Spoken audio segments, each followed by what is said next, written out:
kumpul silaturahmi. Adapun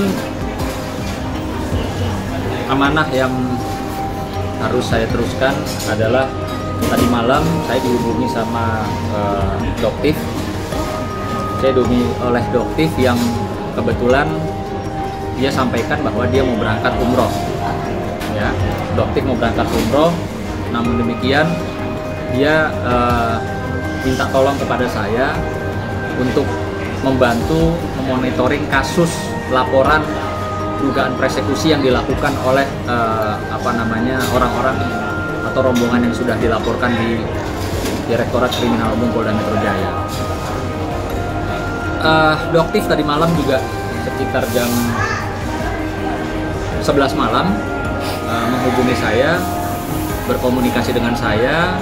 Dia izin pamit mau pergi umroh dulu. Namun demikian infonya tanggal 10 besok, 10 April 2025 ada sidangnya Iza Zega ya.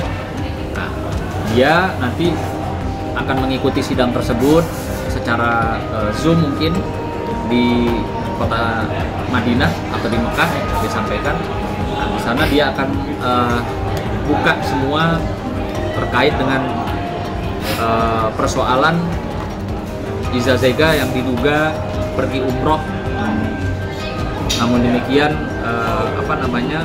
masuk ke istilahnya itu ke tempatnya wanita. Kemarin disampaikan itu. Dan untuk terkait dengan perkaranya Doktif yang sudah dilaporkan di Polda Metro Jaya, khususnya kemarin saya juga sudah berkomunikasi dengan pihak Direktorat Kriminal Umum, yaitu di Keamanan Negara. Pihak penyidik menyampaikan bahwa kasusnya tetap berjalan. Jadi sampai dengan saat ini tidak ada kendala. Kan soalnya banyak pertanyaan ya dari masyarakat, netizen khususnya banyak pertanyaan, ini laporannya kok sudah jalan berapa bulan tapi SS dan rombongan kok belum ditahan, belum ditangkap. Nah, ini harus disampaikan bahwa terkait dengan satu kasus yang dilaporkan tentunya ada proses dan tahapan-tahapan penyidikan. Ya, lama atau tidak lamanya tentunya itu kewenangan atau dari proses penyidikan itu sendiri. Nah, sejauh ini saya berkomunikasi dengan pimpinan, tidak ada masalah dan ini semua berjalan. Cuma memang kemarin infonya ada yang minta untuk ditunda pemeriksaannya karena mau persiapan Lebaran kemarin. Saya sudah sampaikan dari awal ya bahwa saya pertama kali melihat adanya peristiwa yang dialami oleh Doktif pada malam hari itu di satu restoran, didatangi oleh rame-rame banyak orang ya. Dia dipaksa untuk menyatakan sesuatu, dia tidak boleh masuk ke mobilnya. Seperti yang disampaikan juga tadi malam Doktif kepada saya bahwa Bang, memang saya ditahan Bang supaya tidak boleh masuk ke mobil apa segala, terus lalu diolok-olok secara live bersamaan rame-rame itu. Saya sampai saat menyatakan gitu ya, kalau mungkin itu terjadi sama istri saya, mungkin saya yang akan lebih dulu masuk penjara, karena saya nggak akan bisa terima kalau ada orang yang memperlakukan seperti apa yang dialami oleh Doktif gitu ya.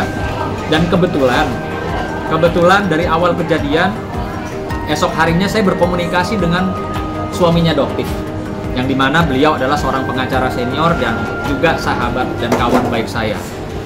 Ya, saya berkomunikasi, suaminya juga menyampaikan, Nan, malam itu abang tidak ada di Jakarta. Kalau abang ada di Jakarta, pasti abang juga marah lah. Lihat, siapa yang tidak marah melihat istrinya dipersekusi seperti itu? Rame-rame didatangi, dipermalukan, ditahan. Jadi memang dari awal saya sudah awal malamnya kejadian, besok harinya saya sudah berkomunikasi dengan suaminya Doktif. Gitu. Yang kebetulan Bang Nasrullah itu, Teguh Nasrullah adalah kawan saya, sahabat saya.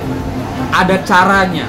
Kalau memang si SS dan rombongannya merasa dirugikan atau merasa tidak senang, kan ada caranya. ada caranya yang lebih beradab lah gitu ya, nggak dengan cara datengin orang rame-rame ya lalu dipaksa, ditekan. Saya rasa itu perbuatan yang ya tidak baik lah gitu. Siapapun sebagai seorang suami pasti marah kalau melihat istrinya diperlakukan seperti itu. Nah, adapun kemarin Doktif juga sudah mengirimkan ke saya laporan polisinya, dan saya terus berkomunikasi dengan pihak penyidik Polda Metro Jaya bahwa kasus ini terus berjalan ya, karena banyak juga pertanyaan dari masyarakat netizen, ada apa kasusnya tidak berjalan ya. Saya harus sampaikan kasusnya berjalan, nggak ada itu. Jadi gini, kalau untuk tersangka ya, selama belum ada pencekalan apalagi terkait dengan ibadah, saya rasa itu nggak jadi persoalan gitu. Pihak yang berwenang kan tidak mengeluarkan pencekalan. Jadi saya minta juga udahlah, stop lah ya. Siapapun itu tentunya dari pihak manapun nggak usah berkoar-koar atau mendahului proses hukum, nggak usah ya. Kalau udah dilaporin udah diem aja gitu loh. Kalau dilaporin masih koar-koar ya nanti akhirnya ujung-ujungnya bisa banyak laporan polisi gitu. Kan saya juga kemarin sudah ketemu ya, saya sudah ketemu dengan Bang Petrus Balapation, kuasa hukum dari pihak terlapornya Doktif. Saya juga sudah bicara kok, Abang kita profesional ya, artinya Abang sebagai penasihat hukum juga bisa menyampaikan bahwa orang-orang yang terkait, apalagi yang sudah dilaporkan oleh Doktif itu sebaiknya nggak usah berkoar-koar, komentar, nyerang orang, apalagi mempermalukan orang gitu.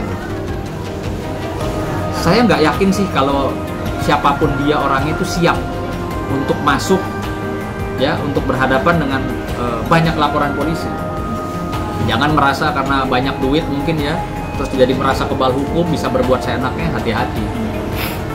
Di dunia tuh ada dua ya, ada hukum yang diatur oleh undang-undang dan juga ada hukum yang lainnya tentunya. Jadi jangan seenaknya lah.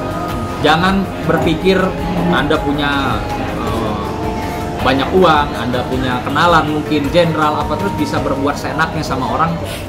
Jangan ya, karena nanti kalau Tuhan marah kalian kena batunya, itu aja.